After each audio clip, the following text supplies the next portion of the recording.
नमस्कार मित्रों, मैं राहुल लाल।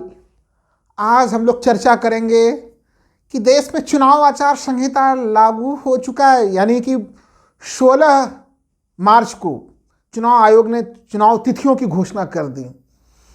लेकिन बहन मायावती का रुख क्या होगा? वो अब तक घोषणा करती रही कि वो चुनाव अकेले लड़ेंगे, लेकिन राजनीति में जो दिखता है वो होता नहीं है। और सबसे महत्वपूर्ण चीज, जिस समाजवादी पार्टी पर लगातार यह आरोप गोदी मीडिया में लगाए जाते थे कि अखिलेश यादव जो है कि सहज नहीं है बहन मायावती के साथ गठबंधन को लेकर, वो विरोध कर रहे हैं, लेकिन उत्तर प्रदेश से सबसे रोचक तथ्य सामने में आ रहे हैं मित्रों। तथ्य यह है, जो हम लोग तमाम वहां की परिस्थितियों और तमाम दाव पेच राजनीति को समझेंगे अगले कुछ मिनटों में, कि अखिलेश यादव ने टीम इंडिया में आने के लिए बहन मायावती जी के लिए अपने दरवाजे खोल कर रखे हैं। और बहन मायावती जी इसके ऊपर क्या रिस्पॉन्स करती हैं वो तो पता चलेगा, लेकिन जो ये कदम है इस समय, जहां पे लगातार लंबे समय तक यह दिखाया जाता था कि समाजवादी पार्टी जो है कि सहज नहीं है, उस समय यह न्यूज़ अपने आप में काफ़ी बड़ी न्यूज़ है और इसे काफ़ी गंभीरता से समझेंगे कि आखिर इस प्रकार की स्थितियां कहां से और कैसे दिखाई दे रही हैं। नंबर 1, हाल फिलहाल में जो कुछ घटनाएं हुई हैं, अगर उत्तर प्रदेश को राजनीति को देखें तो कांग्रेस के कई लोग, उत्तर प्रदेश में कांग्रेस से संबंधित कई लोग, वो लोग बार बार कहते रहे हैं कि बहन मायावती जी के साथ गठबंधन के लिए कोशिशें जारी हैं। लेकिन अब मैं जो आज पक्ष रख रहा हूं, कांग्रेस की तरफ से नहीं, अब प्रयास कहीं न कहीं समाजवादी पार्टी की तरफ से शुरू हो चुकी है। और कई तरह की घटनाएं, हमें लग रहा है कि बहन मायावती जी भी इसको लेके कुछ हरी झंडी दिखा रही हैं। कहां से ये संकेत मिल रहे हैं, आइए अगले कुछ मिनटों में समझते हैं गंभीरता के साथ इसे। बहन मायावती जी ने तेलंगाना में भारत राष्ट्र समिति बीआरएस के साथ समझौता किया था, दक्षिण भारत के उस राज्य में। लेकिन उस समझौते को बहन मायावती जी अब तोड़ चुकी हैं। यानी भारत राष्ट्र समिति, जो कि टीम इंडिया का सदस्य नहीं था, उसके साथ बहुजन समाज पार्टी ने गठबंधन किया था और उससे भी कयास लगाए जा रहे थे कि अब टीम इंडिया के साथ बहन मायावती जी की दूरी बढ़ती चली जा रही है, वो अब इधर नहीं आ सकती। लेकिन उस चीज को उन्होंने खारिज कर दिया है।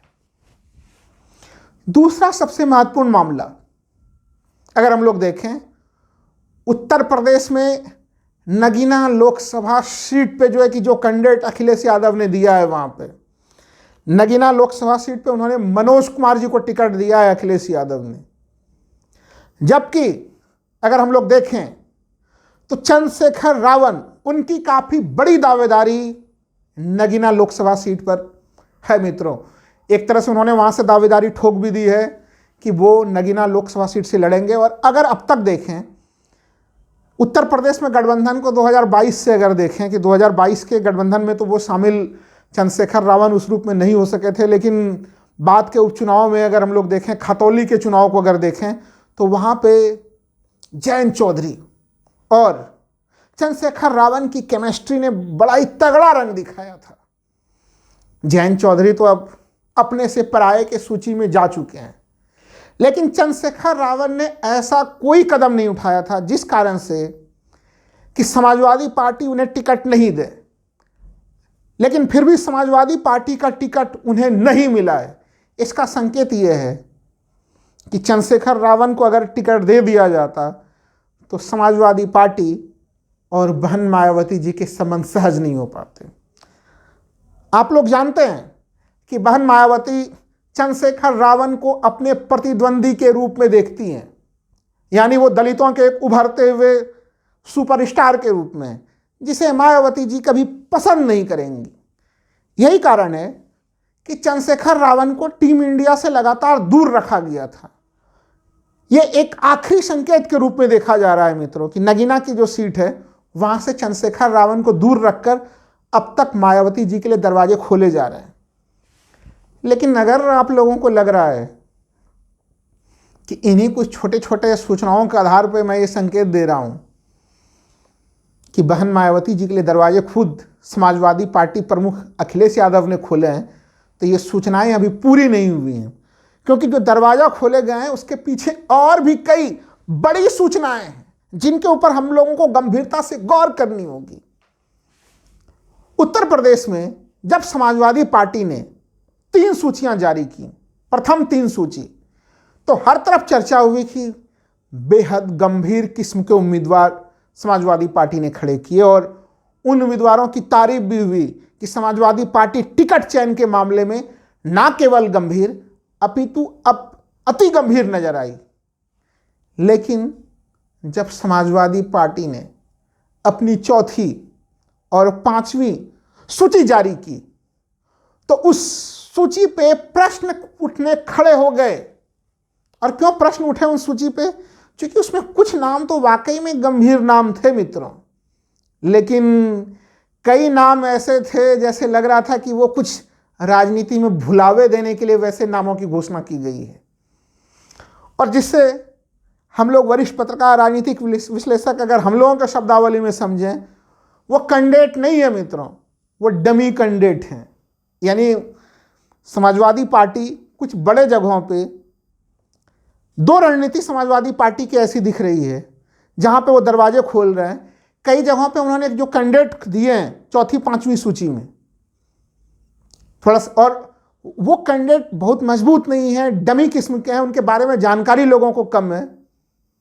और खुद समाजवादी पार्टी के सूत्रों के हवाले से जो वहां से खबरें आ रही हैं छन छन कर, समाजवादी पार्टी खुद भी मानती है कि उसमें से कई में सीट टिकटों में परिवर्तन हो सकता है। एक तो ये स्थिति है। कौन कौन से ऐसी सीटें हैं थोड़ा इसको लेके भी देखेंगे, लेकिन कुछ सीटें ऐसी भी हैं जहां समाजवादी पार्टी की स्थिति बेहद मजबूत है, लेकिन वहां पे भी समाजवादी पार्टी ने टिकटों की घोषणा नहीं की है। समाजवादी पार्टी की 5-5 सूचियां जारी हो गई हैं, लेकिन उन जगहों पे टिकटें घोषित नहीं की गई है, चूंकि समाजवादी पार्टी ये मान रही है कि वहां पे बसपा अगर आती है गठबंधन में तो बसपा की दावेदारी काफी मजबूत होगी। पहले इन दोनों तथ्यों को समझते हैं, फिर आगे हम लोग विश्लेषण को बढ़ाते हैं। चौथी 5वीं सूची की जो मैं बात कर रहा था मित्रों, उसमें से सबसे महत्वपूर्ण सीट सबसे पहले अगर हम लोग चर्चा करें, वो सीट है बिजनौर की। बिजनौर में समाजवादी पार्टी ने यशवीर सिंह को टिकट दिया है। और यशवीर सिंह अगर उनके प्रोफाइल को देखें तो वो बीजेपी से लंबे समय तक जुड़े हुए रहे और कोई बेहद गंभीर किस्म के वो उम्मीदवार नज़र नहीं आते हैं। एक तो ये जो बिजनौर पे जो ये सीट दी गई है, पूरी उम्मीद है अगर समाजवादी पार्टी वाकई में यहाँ पे अंततः लड़ेगी तो ये टिकट चेंज हो जाएगा, इसलिए हम लोग इसे डमी कैंडिडेट कह रहे हैं। दूसरी सीट मेरठ। मेरठ सोचिए कि कितना पश्चिमी यूपी का एक प्रमुख क्षेत्र है। मेरठ से समाजवादी पार्टी ने टिकट दिया है भानु प्रताप सिंह एडवोकेट महोदय को। यह सीट भी एक तरह से माना जा रहा है कि यहाँ पे भी जो टिकट बांटा गया है बड़ा ही कमज़ोर किस्म का टिकट दिया गया, और ये भी खाना पूर्ति वाली टिकट है। जबकि प्रथम 3 जो सूची जारी हुई थी उसमें बेहद गंभीर किस्म के लोग उसमें नाम लिए गए थे। यानी माना जा रहा है कि भविष्य में अगर बहुजन समाज पार्टी से गठबंधन हो तो इन टिकटों पर नाम वापस लेने में समाजवादी पार्टी को कोई परेशानी नहीं हो। इन जगहों पर टिकट जरूर जो है कि जारी किए जा रहे हैं, लेकिन जारी करके भी ना जारी करने वाली बात है। हालांकि लालगंज से जो है कि दरोगा सरोज जी को टिकट दिया गया है, वो एक तरह से काफ़ी मजबूत प्रत्याशी हैं, समाजवादी पार्टी ने काफ़ी शानदार ढंग से चुना है। तो मैं बार बार कह रहा हूँ, कुछ नाम ऐसे हैं चौथी और 5वीं सूची के जो कि उसमें कुछ कैंडिडेट गंभीर हैं लेकिन बाकी डमी किस्म के प्रत्याशी हैं। अब जैसे गौतम बुद्ध नगर से, नोएडा से समाजवादी पार्टी ने किसे टिकट दिया है? महेंद्र नागर जी को टिकट दिया है। ये भी एक बेहद ही कमज़ोर उम्मीदवार है, और लग रहा है यहाँ पे भी कि अखिलेश यादव जी हरी झंडी लेके बैठे हुए हैं बहुजन समाज पार्टी के लिए कि आइए। चूँकि जिलाध्यक्ष हुआ करते थे नागर जी, पहले कांग्रेस के जिलाध्यक्ष होते थे और कोई बहुत ज़्यादा लोकप्रिय नेता नहीं थे। हालांकि आजमगढ़ से इसमें धर्मेंद्र यादव का नाम है और वो एक काफ़ी गंभीर प्रत्याशी के रूप में। तो कुछ इन अपवादों को अगर छोड़ दें तो जो चौथी 5वीं की सूची है उसमें अधिकांशतः डमी कैंडिडेट हैं। जब इन डमी कैंडिडेट्स को देखा मैंने तो बिल्कुल चौंक गया मित्रों कि आखिर इस प्रकार के कमज़ोर प्रत्याशी को समाजवादी पार्टी ने क्यों खड़े किए।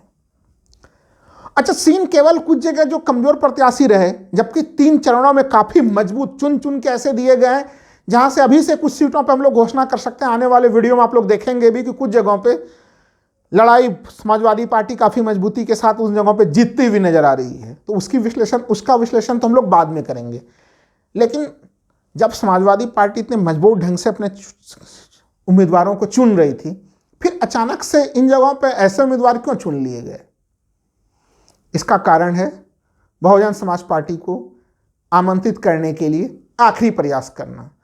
और ऐसा ही नहीं है, कुछ जगह मित्रों ऐसे भी हैं जहां बहुजन समाज पार्टी की स्थिति काफ़ी जहां समाजवादी पार्टी की स्थिति काफ़ी मजबूत है, लेकिन पांचवें चरण तक के बावजूद भी वहां पे टिकटों को घोषित नहीं किया गया है।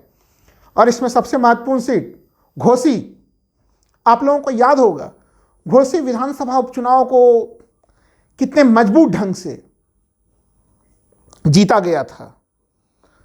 सुधाकर सिंह ने कितनी मजबूत उपस्थिति दर्ज कराई थी वहां पे,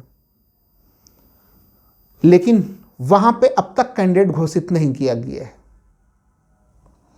वहां पे अगर समाजवादी पार्टी चाहे तो घोसी में किसी एक मजबूत प्रत्याशी को खड़ा करके अपने दम पे कांग्रेस के साथ मिलकर बहुत ही शानदार चुनाव लड़ सकती है। लेकिन वेट एंड वॉच की स्थिति में नजर आ रही है समाजवादी पार्टी इस जगह पे भी। एक सीट, केवल यही एक सीट नहीं है, कुछ और सीटों का भी नाम मैं देता हूं इस फहरिस्त में आप लोगों को। जौनपुर सीट लगातार विवादों में रहा है। जौनपुर का पूरा सीट जो है, किस तरह से वहां पे धनंजय सिंह की गिरफ्तारी हुई, किस तरह से टिकट दिए गए, लेकिन अब तक समाजवादी पार्टी ने जौनपुर सीट के लिए पत्ते नहीं खोले हैं। इंतजार, दावे के साथ कर रहा हूं, यहां पर भी इंतजार हो रहा है कि क्या बहन जी आएंगी क्या। अगर आती हैं तो उनको इन प्रकार के मजबूत सीटों से भी नवाजा जा सकता है। एक और सीट का नाम आप लोग नोट कर लीजिए, मछली शहर। वहां पे भी टिकटों की घोषणा नहीं की गई है। यानी कई जगह जहां पे कि समाजवादी पार्टी का पलड़ा बहुत भारी है। गाजीपुर में आप लोग जानते हैं कि बहुजन समाज पार्टी से के जो मौजूदा सांसद थे अफजाल अंसारी, वो समाजवादी पार्टी में आ चुके हैं और उनको वहां पे टिकट दे दिया गया है। तो अब उसको एडजस्ट करने के लिए घोसी वगैरह के सीटों को बिल्कुल खाली रखा गया है। तो यानी कुछ जगहों पे सीटों को खाली रखा गया है, कुछ जगहों पे सीटों को कमजोर उम्मीदवारों के नाम से केवल दिखावे भर के लिए भरा गया है। उत्तर प्रदेश में अगर अब तक जो सूचनाएं मिल रही थी, मैं बार बार कह रहा हूं कि अब तक जो सूचनाएं थीं वो सूचनाएं यह थी कि कांग्रेस की तरफ से ये प्रयत्न हो रहे थे, लेकिन अब बहुजन समाज पार्टी को बुलाने के लिए उनके साथ सीधे आगे बढ़ने का रास्ता कांग्रेस ने ही नहीं बल्कि खुद समाजवादी पार्टी ने उनके लिए रास्ते खोले हैं। ये तमाम साक्ष्य इसके लिए गवाह है। 2-3 चीजों को समझना भी पड़ेगा। अब हम लोग थोड़े से आते हैं बहुजन समाज पार्टी के परिस्थिति को लेके, स्थिति को लेके, कि बहुजन समाज पार्टी की स्थिति क्या रही। हम लोग अगर देखें तो बहुजन समाज पार्टी की स्थिति 2014 में उन्होंने किसी के साथ गठबंधन नहीं किया था और उनकी 0 सीटें आई थी, जबकि बिना गठबंधन के भी समाजवादी पार्टी के 7 सीटें आई थी। लेकिन अब आ जाते हैं हम लोग 2019 के लोकसभा चुनाव में मित्रों। यहां पे भी बहुजन समाज पार्टी और समाजवादी पार्टी के बीच में गठबंधन होता है। अचानक से इस गठबंधन की सीटों की संख्या कहाँ, तो अगर पुराने स्थिति में देखें 14 में तो बहुजन समाज पार्टी का खाता नहीं खुला था, लेकिन बहुजन समाज पार्टी जब समाजवादी पार्टी के साथ गठबंधन करती तो इनके सीटों की संख्या सीधे 0 से बढ़कर 10 पे पहुंच जाती और समाजवादी पार्टी को 5। हालांकि अगर समाजवादी पार्टी की दृष्टि से देखें तो उन्हें 2 सीटों के नुकसान की स्थिति रही, लेकिन अंततः गठबंधन को 15 सीटों का लाभ हुआ। तब मित्रों यह कहा गया कि समाजवादी पार्टी के वोट तो बहुजन समाज पार्टी को ट्रांसफर हुए, इसलिए बहन मायावती जी को काफी लाभ हुआ, लेकिन बहुजन समाज पार्टी के वोट समाजवादी पार्टी को ट्रांसफर नहीं हुए और समाजवादी पार्टी थोड़े नुकसान की स्थिति में रही 2019 की स्थिति में। हालांकि 2022 के विधानसभा चुनाव को देखें तो मायावती जी फिर जो है कि अकेले चुनाव के मैदान में थे। उत्तर प्रदेश जहां विधानसभा में 400 से ज़्यादा सीटें, केवल एक सीट का विधानसभा में बहुजन समाज पार्टी खाता खोल सकी, और उनके भी चुनाव जीतने में अगर ये कहा जाए कि बहुजन समाज पार्टी का कोई योगदान नहीं था, वो व्यक्ति अपने ही बलबूते पे वो उम्मीदवार की व्यक्तिगत क्षमता थे जिस कारण से वो जीत कर आए थे। तो ऐसे स्थिति में जो गठबंधन हम लोग ऐतिहासिक तौर पे देखते हैं, गठबंधन का लाभ बहन मायावती जी को मिलता रहा है। तो फिर सवाल उठता है कि आखिर मायावती जी क्यों बार बार कह रही हैं कि हम अकेले चुनाव लड़ेंगे, अकेले चुनाव लड़ेंगे। देखिए, ये कयास इसीलिए लगाया जा रहा था कि अगर मायावती जी गठबंधन से संबंधित कोई भी निर्णय लेती हैं तो वो निर्णय चुनाव आचार संहिता के बाद लेंगी। चुनाव आचार संहिता 16 मार्च को लग चुका है और अखिलेश ने दरवाजे खोल दिए हैं। निर्णय लेना है अब बहन मायावती जी को कि वो क्या निर्णय लेती हैं। लेकिन फिर दर्शकों, आप लोगों के मन में एक सवाल पैदा हो रहा होगा। वो सवाल ये होगा कि जब 2019 में इस गठबंधन से समाजवादी पार्टी को ज़्यादा लाभ नहीं हुआ, उनके सीटों की संख्या उल्टे घट गई, तो फिर अखिलेश यादव क्यों प्रयत्नशील दिख रहे हैं? और ये प्रयास बहुजन समाज पार्टी की तरफ से क्यों नहीं नजर आ रहा है कि उन्हें प्रयास करना चाहिए था, गठबंधन से उन्हें लाभ हुआ था? ये बात तो बिल्कुल सही है कि गठबंधन से बहुजन समाज पार्टी को काफ़ी लाभ हुआ था। लेकिन मित्रों, 2022 के बाद से जो कई सारे उपचुनाव होते हैं उत्तर प्रदेश में, वहाँ से स्थितियाँ बदली हुई नजर आती हैं। स्थितियाँ क्या हैं? जो पहले माना जाता था कि जो दलित वोटर्स हैं वो समाजवादी पार्टी की तरफ उनका वोट ट्रांसफ़र नहीं हो पाता है, यह मिथक भी टूटा। डिम्पल यादव के चुनाव में जब वो जीती तो उसमें कम से कम 250 गांव ऐसे थे जहां पे कि दलित तबका का वोट सीधे सीधे जो है कि उनका वोट डिम्पल यादव के पास गया उस उपचुनाव में। इसके अलावा हम लोगों ने देखा खतौली के उपचुनाव के संदर्भ में भी कि वहां पे भी चंद्रशेखर रावण जो है कि दलित वोटर लेके अपने तरफ आकर्षित करने में सक्षम रहे। यानी पहले जो दलित वोटों का ट्रांसफर समाजवादी पार्टी की तरफ नहीं हो पा रहा था, वो परिस्थितियां बदल चुकी हैं। 2019 और 2024 में एक ये परिवर्तन की स्थिति भी है जो सबसे ज़्यादा महत्वपूर्ण समझने योग्य कहानी है। इसलिए अब अखिलेश यादव को भी उम्मीद है कि 2019 से भी बेहतर परिणाम आज के संदर्भ में हो सकता है। हम लोगों को ये नहीं भूलना चाहिए कि 2019 के गठबंधन में कांग्रेस शामिल नहीं थी। और आप लोगों के मन में सवाल उठ रहा होगा कि विधानसभा चुनाव में तो कांग्रेस के वोट प्रतिशत काफ़ी कम थे। हाँ, बिल्कुल कम थे। लेकिन जिस तरह से राहुल गांधी ने भारत जोड़ो यात्रा प्रथम उन्होंने जो है कि किया, फिर भारत जोड़ो न्याय यात्रा अभी तुरंत से जो है कि अभी जो समाप्त हुई है अभी मुंबई में जाकर, इसने अब कांग्रेस की छवि को भी बदला है यहाँ पे। यानी अब कांग्रेस के साथ हम लोगों ने देखा कि राहुल गांधी लगातार युवाओं के मामले को, समाज के विभिन्न वर्गों के साथ अन्याय के मामले को उठा रहे थे। तो कांग्रेस भी अब एक फोर्स के रूप में, हम लोगों की एक गलती ये होती है कि हर हमेशा हम लोग जो वर्तमान चुनाव होता है उनको पिछले चुनाव के आईने में देखते हैं, जबकि वर्तमान चुनाव को वो वर्तमान रूप से वो चुनाव संपन्न हो रहा होता है। इसलिए लगातार आप पिछले चुनाव के माध्यम से देखते हैं तो उसके कैलकुलेशन में कई प्रकार की गड़बड़ियां आ जाती हैं। तो यहाँ पे एक फोर्स यानी कि कांग्रेस और समाजवादी पार्टी इस गठबंधन में पहले से है। इस गठबंधन का प्रयास ये है कि अखिलेश यादव भी प्रयास कर रहे हैं कि बहुजन समाज पार्टी आ जाए तो ये काफ़ी बेहतर स्थिति होगी। अब कल्पना कीजिए कि अगर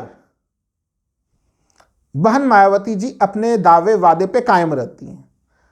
अब इन्होंने हाल ही में बहन मायावती जी ने जो है कि अपना नया उत्तराधिकारी घोषित किया है। अब अगर वो गठबंधन नहीं करती हैं, तमाम लोग मानते हैं कि उनका वोट प्रतिशत गिरते गिरते 12% पे विधानसभा चुनाव में आ चुका है। अगर इस लोकसभा चुनाव में भी वो अकेले जाती हैं तो CSDS के सर्वे के मुताबिक उनका वोट प्रतिशत गिरकर 6% तक जा सकता है।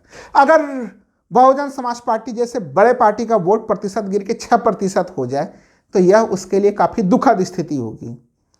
इसलिए वो अगर इस गठबंधन में आती हैं तो उनके लिए भी एक बेहतरीन स्थिति होगी और इस गठबंधन के लिए भी एक बेहतरीन स्थिति बनती है। तो अब चुनाव आचार संहिता भी लागू है जो दूसरी सबसे बड़ी बात है कि अगर मायावती जी टीम इंडिया में आती हैं तो उनको ऐसा नहीं कि आप लोग ये कह सकते हैं कि वो सीटें कहाँ से दी जाएंगी। देखिए, कांग्रेस ने 17 सीटें ली हुई हैं, कांग्रेस अपनी सीटों की संख्या कम कर सकती है। अभी बहुत सारे सीटों पे समाजवादी पार्टी ने अपने प्रत्याशी घोषित नहीं किए हैं, और कुछ जगहों पे जो चौथे और पांचवें सूची में प्रत्याशी घोषित किए हैं वो डमी उम्मीदवार घोषित किए गए हैं, जहाँ जो उम्मीदवार अपने नाम वापस ले लेंगे। और सबसे बड़ी बात कि कांग्रेस उन्हें केवल उत्तर प्रदेश तक सीमित नहीं रखना चाहती। अगर वो गठबंधन होगा तो कम से कम आप यकीन मानिए कि बहुजन समाज पार्टी को जो सीटें कांग्रेस की तरफ से मिलेंगी वो सीटें 10 राज्यों के आसपास में जरूर सीटें मिलेंगी, जिसमें कि राजस्थान, मध्य प्रदेश से लेके महाराष्ट्र तक में नीचे तक पहुंचते हुए जो है कि वो उनकी सीटें होंगी, जहाँ जहाँ पे भी अच्छा खासा जो है कि जनाधार है दलितों का। तो इसलिए मायावती जी के लिए एक बड़े पैमाने पे टीम इंडिया में तैयारी है। आना नहीं आना उनका निर्णय लेना वो उनके पास में है। अगर वो नहीं आती हैं तो उनके वोट शेयर काफ़ी घटने की उम्मीद है, क्योंकि जो चुनाव है या चुनाव बिल्कुल ही द्विपक्षीय मोड पे होने वाला चुनाव है। इसलिए उत्तर प्रदेश में जो है नया डेवलपमेंट हुआ है, जहाँ पे अखिलेश यादव ने अलग अलग रणनीतियों के माध्यम से उनके लिए दरवाजे खोल कर रखे हैं। ये आगे भविष्य में किस ओर जाएगा उसके ऊपर हम लोगों की नज़रें लगातार बनी हुई होंगी। लेकिन अपने आप में ये बहुत बड़ी बात है कि समाजवादी पार्टी सुप्रीमो अखिलेश यादव ने एक तरह से जो व्यू रचना की है अभी, उसमें स्पष्ट संकेत हैं कि आइए मायावती जी, आपका सादर स्वागत है। धन्यवाद मित्रों।